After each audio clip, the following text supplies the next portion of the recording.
The dystopian nightmares of 20th century science fiction have moved from the bookshelf to the operational manual of American law enforcement.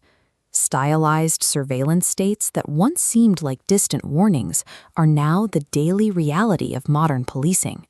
This environment contradicts the very blueprint of the American Republic. The founders established a nation on the principle that the law is king, intending for the government to be a servant of stable rules rather than the master of the people. They built the Fourth Amendment as an ironclad shield for this purpose. It was designed to protect the privacy and human dignity of the individual from arbitrary government intrusion, making our homes and personal effects a sovereign domain.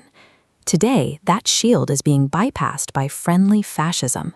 Modern authoritarianism avoids the clichés of marching armies and barbed wire.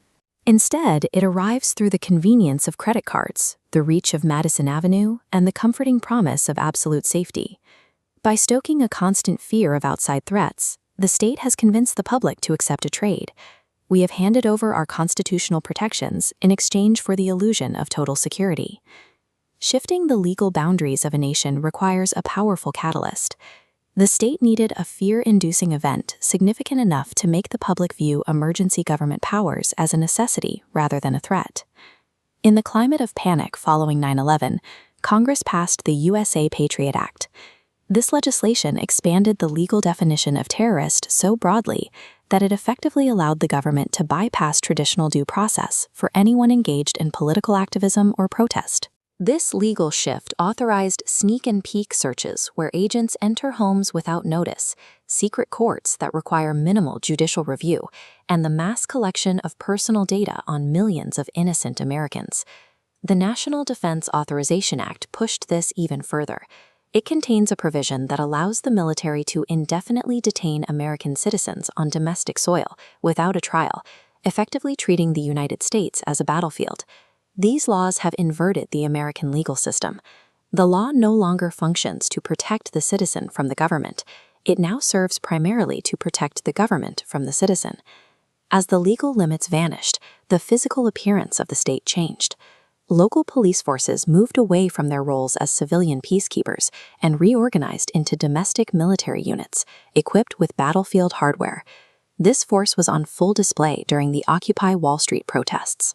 Across the country, militarized police units used pepper spray, rubber bullets, and flash grenades against nonviolent crowds, treating Democratic Assembly as a tactical threat.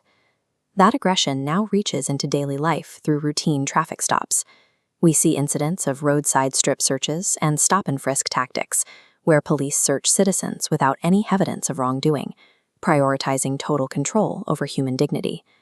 Heavily armed SWAT teams have also become a standard tool for minor domestic disputes. What was once reserved for high-stakes hostage situations is now used to raid small farms or arrest nonviolent suspects, often at gunpoint in their own homes. When physical intimidation becomes the default method of policing, every American is reframed as a potential enemy combatant. The state has replaced community protection with a system of brute force dominance. Physical force is only a contingency plan. The primary mechanism of the modern state is an invisible, pervasive surveillance network that tracks the population in real time. This network monitors our movements through license plate readers and drone surveillance. It tracks our biological markers via mobile fingerprint scanners and roadside blood draws, while simultaneously logging every bank transaction and digital communication we make. Agencies like the NSA warehouse this imaginable volume of data, creating permanent electronic dossiers on the entire population. They catalog where we go, who we talk to, and what we buy, regardless of any criminal suspicion. These dossiers allow the state to identify and silence critics before they can even organize. When Marine veteran Brandon Raub posted song lyrics and political rhetoric on Facebook, agents utilized this surveillance to seize him and disappear him into a psychiatric ward without a single criminal charge. By combining this geographical, biological, and economic tracking, the state has erected an electronic concentration camp.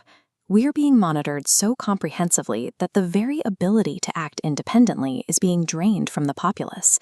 We have become human goldfish.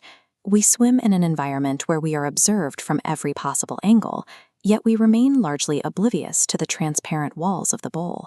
The great risk of friendly fascism is that it feels comfortable. Over time, a population that is always watched stops taking risks, stops questioning authority, and eventually loses the very capacity for dissent. This infrastructure is not a hypothetical sci-fi warning. It is already built, legally sanctioned, and fully operational across every city in America. A government of wolves only succeeds when the citizenry remains asleep. Our only defense is to recognize the glass walls of the cage and assert our rights before the very concept of liberty is engineered out of our DNA.